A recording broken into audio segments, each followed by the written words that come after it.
Bienvenue sur Live IQ avec Lisa, votre présentatrice. C'est un grand plaisir de vous avoir ce matin sur la toile. Pour tous ceux qui visionnent cette vidéo, vous êtes la très bienvenue. Abonnez-vous surtout et faites partie de Live IQ avec Lisa, votre présentatrice. C'est un grand plaisir de vous avoir ce matin sur cette chaîne. Alors ce matin, le sujet que nous allons aborder est le sujet d'actualité qui a fait rage sur les réseaux sociaux dans cette période de l'année 2020, l'année des élections présidentielles en Côte d'Ivoire. Alors ce matin, je viens dans cette vidéo pour essayer de vous égrener ici la polémique à propos du tweet de l'ambassade des États-Unis concernant le trafic de stupéfiants en Côte d'Ivoire. Et aussi, vous expliquer un tant soit peu qu'est-ce qui se passe réellement. Pardonnez. Alors, sur la toile, nous avons vu beaucoup de spéculations à propos de ce sujet brûlant concernant la Côte d'Ivoire. Et donc, dans cette petite vidéo, soyez à l'aise, je vais essayer de vous expliquer un peu ce qui se passe. En fait, cette histoire, en tant que quelqu'un qui aime chercher et savoir le pourquoi du comment, avec quelques recherches, nous avons essayé de savoir pourquoi c'est à cette période-là que nous avons cette nouvelle scandaleuse qui teignit un peu l'image de la Côte d'Ivoire et aussi de l'Afrique de l'Ouest. Cette investigation, je crois, avec quelques recherches, je crois que c'est quelque chose qui se faisait depuis longtemps avec la genèse de cette plateforme, cette bordure des autorités de la Côte d'Ivoire qui s'appelle Assini. Sachez que Assini s'appelle Assini Mafia. Pour les gens de la région, ils le savent très bien. Et cette connotation de Assini Mafia a beaucoup de signification pour ce qui se passe là-bas.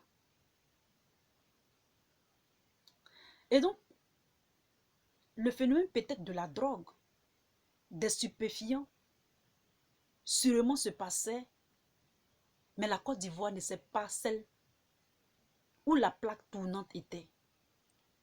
Selon l'histoire récente, sinon récente, c'est la Guinée-Bissau, c'est-à-dire la Guinée, un pays limitrophe de la Côte d'Ivoire. C'est là-bas que se faisait beaucoup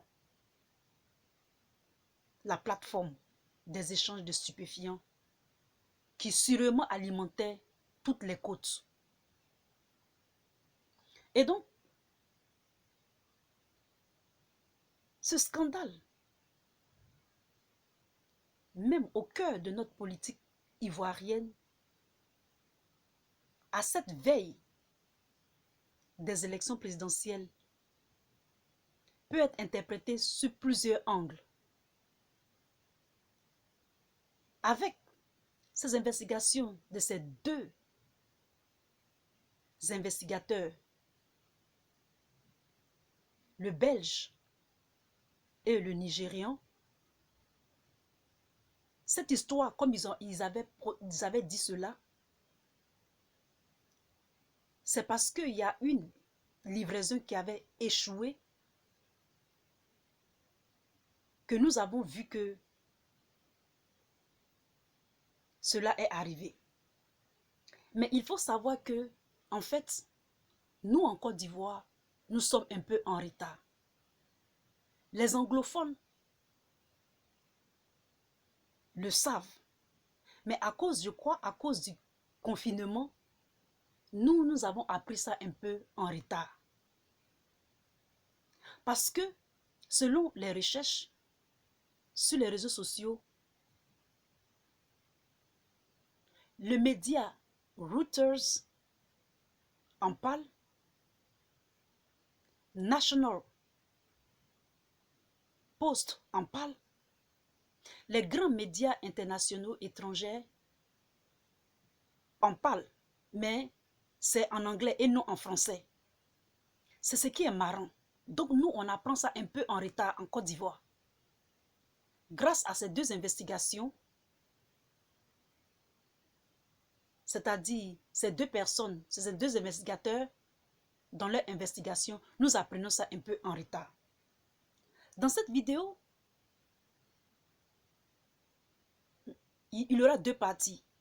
La première partie sera la partie où je vais aller lire ce qui est en anglais depuis 2019. Et donc ce trafic se faisait depuis longtemps. Peut-être que les gens ne faisaient pas attention, mais à cause du confinement, il y a eu problème.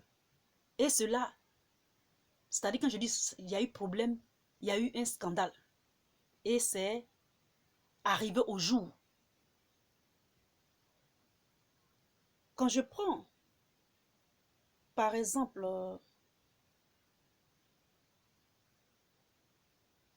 okay.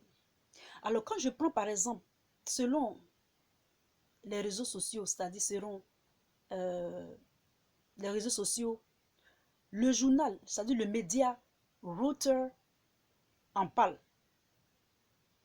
Ils en parlent depuis février 2020. Par exemple, le journal Bloomberg, c'est-à-dire le site Bloomberg en parle. USA News en parle. New York Times en parle. Depuis 2010, ils en parlent.